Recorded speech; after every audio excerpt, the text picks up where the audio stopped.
ان المساجد للہ فلا تدعوا مع اللہ احد. اب دیکھیے ہمارے یہ فرشتے یہاں بیٹھے ہیں نا، ہم کہہ سکتے ہیں ذرا بھائی میرا یہ کام کر دینا؟ نہیں کہہ سکتے.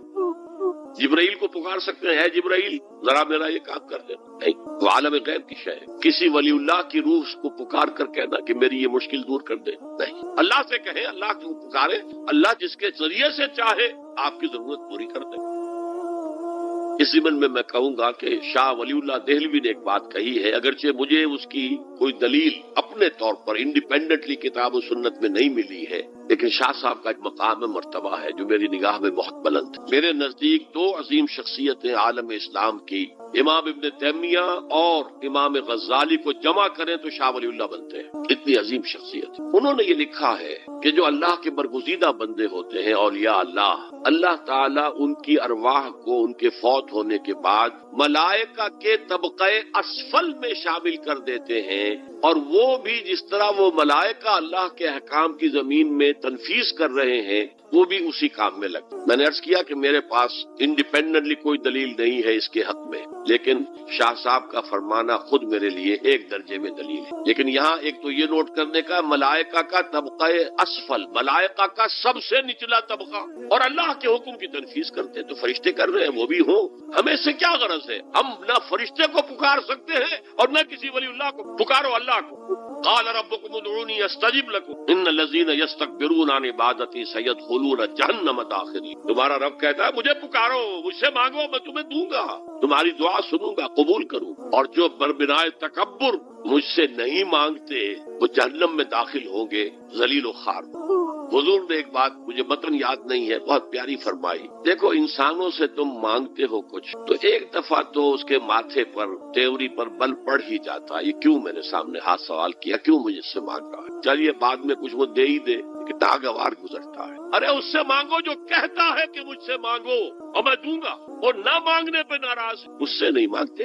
رات کے آخری ساعتوں میں، یا جسے آپ کہتے ہیں the small hours of the morning، حدیث میں آتا اللہ نزول اجلال فرماتے جس کو ہم نہیں جانتے کیسے نزول ہوتا ہے. ذات باری تعالیٰ اور اس کے متعلقات کے بارے میں جو بات آ گئی قرآن میں حدیث میں وہ ہم مانتے ہیں. کیسا یہ ہم نہیں جانتے. اس کا ہاتھ ہے کیسا ہم نہیں جانتے. اس کا چہرہ ہے کیسا ہم نہیں جانتے. اس کی ساق ہے، اس کی پنڈلی ہے کیسی ہم نہیں جانتے. وہ سنتا ہے کیسے سنتا ہے ہم نہیں جانتے. کیا اس کے کان ہیں؟ کیا اسے بھی ساؤنڈ ویوز کی ضرورت ہے سننے کے لیے؟ وہ دیکھتا ہے کیسے دیکھتا ہے ہم نہیں جانتے. وہ اترتا ہے کیسے اترتا ہے ہم نہیں جانتے. جو قرآن میں آ گیا حدیث میں آ گیا مان لیجئے بس. باقی یہ متشابہات میں سے ہے، اس کی کھود کرید میں پڑو گے تو فتنے میں مبتلا ہو. ابتغاء الفتنة وابتغاء تاویلہ. لہذا حدیث میں آتا ہے کہ رات کی آخری ساعتوں میں اللہ سمائے دنیا تک نزول فرماتے اور پھر ندا لگتی ہے حل من سائل فاعطیہ، ہے کوئی سوال کرنے والا مانگنے والا کہ میں اسے دوں. حل من مستغفر فاغفر لہ، ہے کوئی گناہوں کی معافی چاہنے والا کہ میں اسے معاف کر دوں. ہم انٹا غفیل سو رہے. ہم تو مائل بکرم ہے، کوئی سائل ہی نہیں. راہ دکھلائیں کسے؟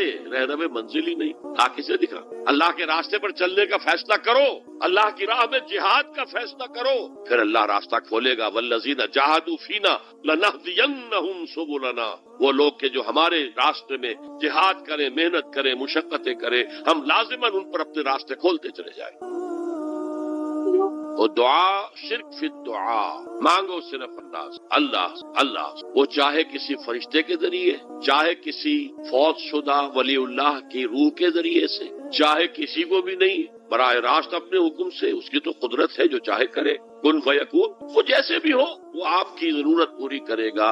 وہی ہے جو کہ مشکلات کو حل کرنے والا ہے، وہی ہے کہ رزق دینے والا، وہی ہے جو مرض سے شفا دینے والا. پکارو اسی کو، مانگو اسی. اب آئیے کچھ مراسم عبودیت ہوتے ہیں. مراسم رسم کہتے ہیں کسی چیز کی ظاہری شکل.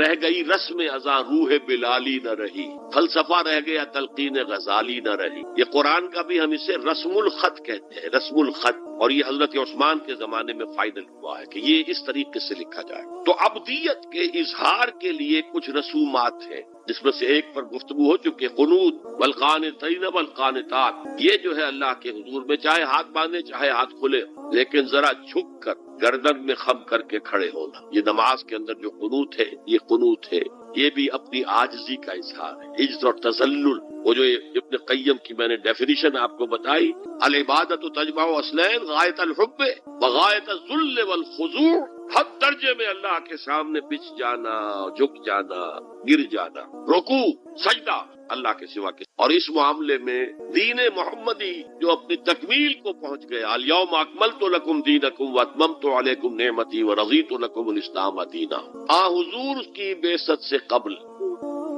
سجدہ تعظیمی جائز، کسی شخص کی تعظیم کے لیے، اس کی عزت کے لیے اس کے سامنے سجدہ جائز۔ حضرت یوسف کے سامنے ان کے والدین اور 11 بھائی سجدے میں گر گئے۔ بچپن میں خواب دیکھا تھا اور 40-50 سال بعد اس کی تعبیر بالفعل ایک اس واقعے کے طور پر سامنے آ گئی۔ سجدہ کرنا، جھکنا، سجدہ کرنا، یہ جائز تھا سجدہ تعظیم۔ حضور پر شریعت مکمل، توحید مکمل، اب ہر نوع کا سجدہ حرام مطلق ہے سوائے اللہ کی۔ ہمارے مسلمانوں نے بھی اپنے دور ملوکیت میں سجدہ تعظیمی شروع کرا، عدالت کے اندر بادشاہ کے دربار میں جا رہے تو سر جھکا کر رکوع کی حالت، یا آپ کے پڑوس میں جو حیدرآباد کی ریاست تھی سلام کیسے کرتے تھے، کتنے جھکتے تھے، اور پھر وہ رک کر وہ سلام ہو رہے۔ یہ مشرکانہ فعل مغلیہ دربار میں بھی تھا۔ شیخ احمد سرہندی رحمت اللہ علیہ نے کہا غلط ہے، حرام ہے، جائز نہیں۔ دربار میں شکایت پہنچ گئی، آخر مخبری کرنے والے بھی تھے، حاسد بھی تھے، وَمِن شَرِّ حَاسِدٍ إِذَا حَسَدَ، طلبی ہو گئی، بلایا گیا دربار میں حاضر، اور ایسا اہتمام کیا گیا کہ جب حضرت مجدد آگے آئے بادشاہ تک جانے کے لیے تو درمیان میں ایک دیوار سی حائل کر کے اس میں کھڑکی کھول دی کہ اس میں سے جھک کر گزریں گے نا تو رکوع کسی درجے میں تو ہو جائے گا۔ رکوع بھی سجدے ہی کی ایک شکل ہے، سجدے کا ہاف کہہ لیجئے، لیکن یہ کہ جب آیات سجدہ آتی ہے قرآن مجید میں، وہ عام نمازوں میں دیکھتا ہوں کہ وہ آیات سجدہ والی آیات پڑھی دی جاتی، حالانکہ ان کی ایک خاص کیفیت ہے۔ تراویح میں تو پڑھی جاتی ہے لیکن پہلے بتا دیتے ہیں کہ یہ دوسری رکعت میں یا پہلی رکعت میں سجدہ آ رہا ہے تو لوگ تیار ہوتے ہیں۔ رکوع بھی اگر فوراً ہو جائے آیت سجدہ کے بعد تو اس سے بھی اس سجدے کا حق ادا ہو جاتا ہے۔ بہرحال حضرت شیخ مجدد رحمت اللہ علیہ دربار میں آئے تو اس کھڑکی میں سے پہلے پاؤں گزارے، پھر اپنا سر نکالا، کہ جیل میں ڈال دیا گیا، کوئی پرواہ نہیں۔ حاضر ہوا میں شیخ مجدد کی لحد پر، وہ خاک کے ہے زیر فلک مطلع انوار، گردن نہ جھکی جس کی جہانگیر کے آگے، جس کی نفس گرم سے ہے گرمی احرار، وہ ہند میں سرمایہ ملت کا نگہباں، اللہ نے بر وقت کیا جس کو خبردار۔ دین الہی، دین محمدی کے خاتمے کا اعلان۔ اب بڑے بڑے مولویوں نے یہ اکبر کو سبق پڑھایا تھا، بڑے مولوی درباری مولوی، انہوں نے سبق پڑھایا تھا۔ اللہ کا ایک دن 1000 برس کا ہوتا ہے اور اللہ کا ہر معاملہ 1000 سال تک ہوتا ہے۔ اب 1000 سال ہو گئے محمد کی رسالت کو، ان کی رسالت کا دور ختم صلی اللہ علیہ وسلم۔ اب دوسرا 1000 سال، اسی لیے الف ثانی کہتے ہیں نا، الف ہزار کو کہتے ہیں الف ثانی۔ یہ دوسرا 1000واں سال جو شروع ہو گیا ہے، اس میں ایک نئے دین کی ضرورت ہے، وہ دین اکبری ہے، دین الہی ہے۔ اور دین الہی کیا تھا؟ یہ ایک بہت بڑی سیاسی تدبیر تھی، اصل میں بہت بڑی سیاسی تدبیر، اور اس کا ظہور بعد میں بھی ہوا ہے ہندوستان کی سرزمین میں۔ وہ یہ کہ ہندوستان کی ترقی میں جو چیز سب سے بڑی رکاوٹ ہے وہ مذہبی اختلافات، لہذا ایسا کرو سارے مذاہب جو ہیں اسے ہاون دستے میں ڈالو، کوٹ کوٹ کے چورا چورا کر کے بناؤ صفوف، اور یہ مذہب سب کا ہو جائے تو مذہبی اختلافات ختم ہو جائے۔ دوسری بات ان کی سمجھ میں یہ آ گئی کہ اصل میں اختلاف رسالت اور شریعت کی بنیاد پر ہوتے ہیں، لہذا دین الہی بس خدا کو مانو، بس رسالت وغیرہ کو چھوڑو، خدا تو سب کا رب ہے، اسے آپ پرماتما کہہ لیں، مہادیو کہہ لیں، جو چاہے کہہ لیں، اللہ کہہ لیں، رام کہہ لیں، قل ادعوا اللہ والرحمن ایما تدعوا فلہ الاسماء الحسنی۔ قرآن کہتا ہے تم اللہ کہہ کر پکار لو یا رحمان کہہ کر پکار لو، جس کو بھی تم پکار رہے ہو یہ جان لو کہ تمام اچھے نام اسی کے۔ یہ فلسفہ تھا بہت گہرا، وہ جاہل تھا، ان پڑھ تھا، لیکن بہت بڑا سیاستدان تھا اکبر، اس میں کوئی شک نہیں۔ لیکن یہ کہ اگر ایک حکومت، اور جو سب سے بڑا مغل اعظم جس کو کہتے ہیں، اس کے زمانے میں مسلمانان ہند جو ہے سیاسی اعتبار سے اپنے عروج پر تھے، لیکن دینی اعتبار سے پاتال کا معاملہ، دین محمدی ختم۔ 1000 سال کا ایک دن ہے اور وہ ختم ہو چکا۔ اللہ نے اٹھایا مجدد الفسانی رحمت اللہ علیہ اور ان کی درویشانہ مساعی کے ذریعے سے۔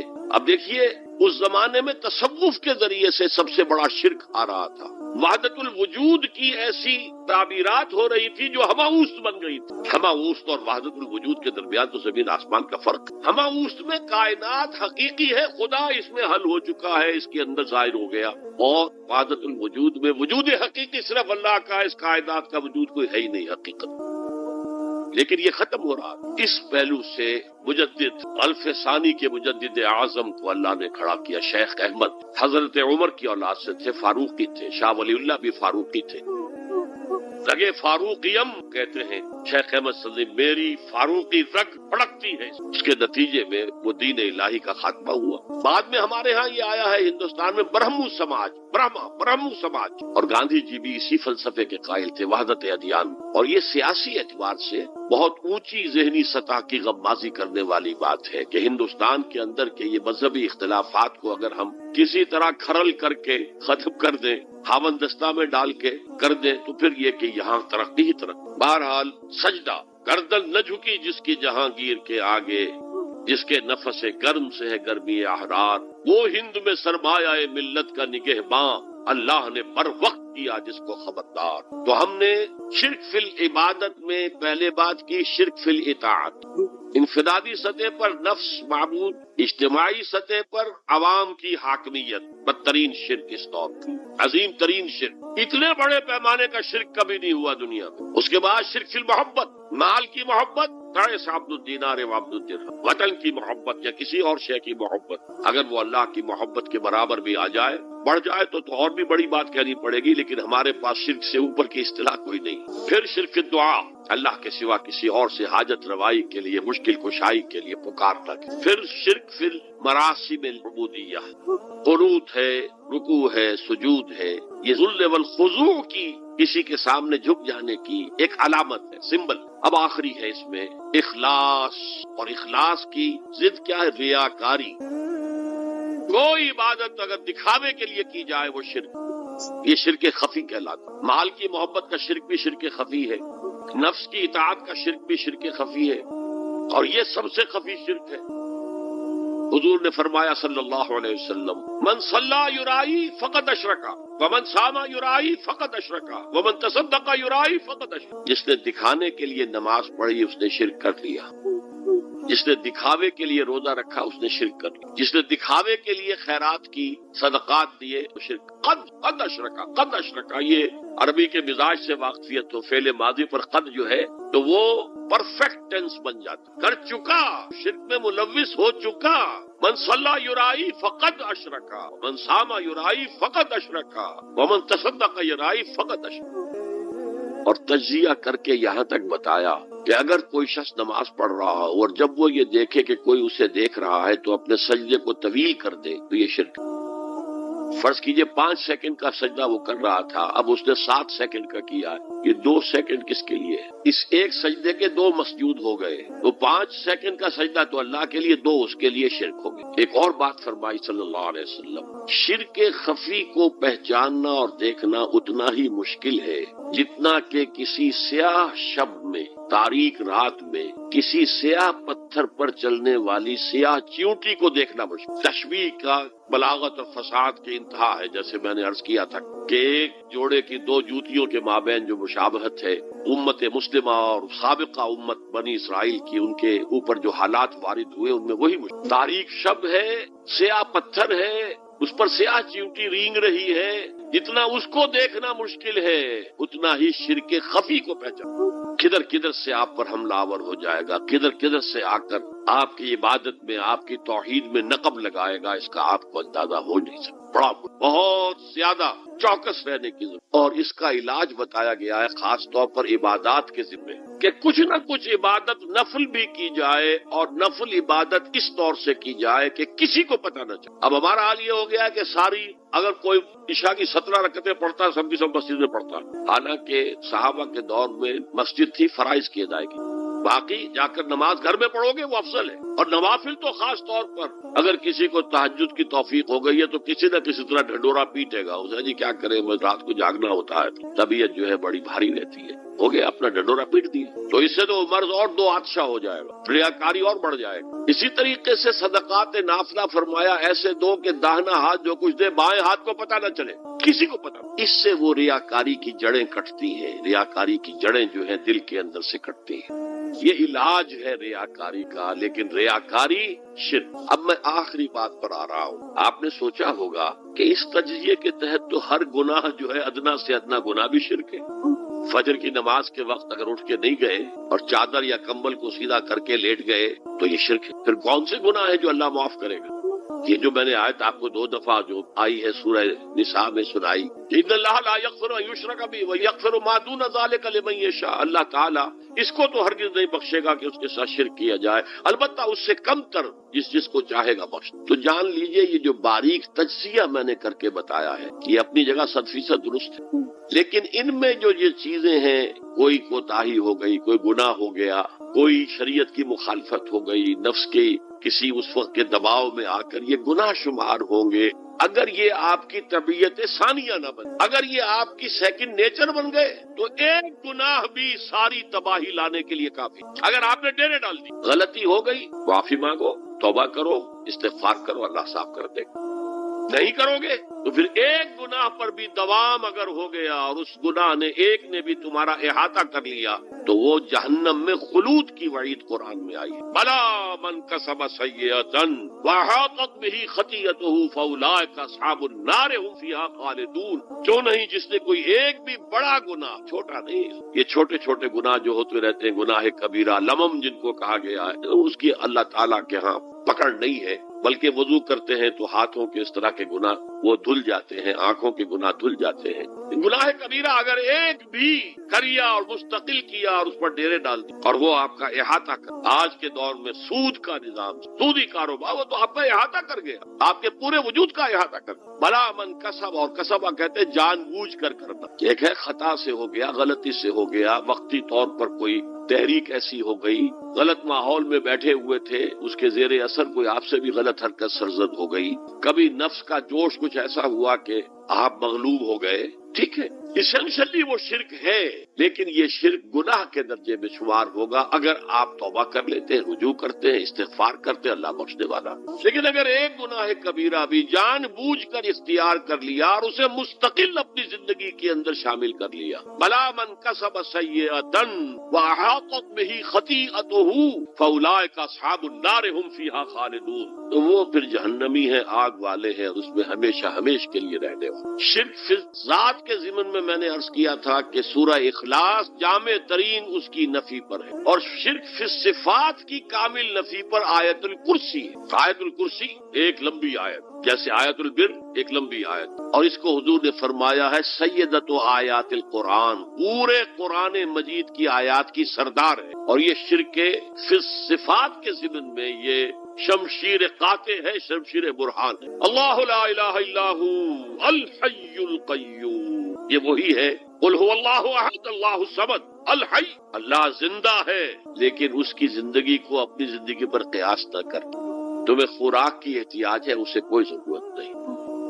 ما اريد منهم من رزق وما اريد ان يطعمون، مجھے کوئی احتیاج نہیں کہ مجھے کوئی رزق پہنچائیں، رزق دیں، مجھے کھلائیں، مجھے کوئی۔ پھر تمہاری حیات، نیند، اونگ، تھکان، ان تمام کمزوریوں کے ساتھ وہ الحی ہے، اپنی ذات میں خود زندہ ہے، حیات اس کی ذاتی ہے، کسی اور نے عطا نہیں کی ہے۔ ہماری تو مستعار ہے، عمر دراز مانگ کے لائے تھے، 4 دن 2 آرزو میں کٹ گئے، 2 انتظار میں۔ اور القیوم بقیہ پوری کائنات کے لیے وہی ہے، اس کو تھامے ہوئے ہے، لا تاخذہ سنۃ ولا نوم، الحی، حیات کامل کہ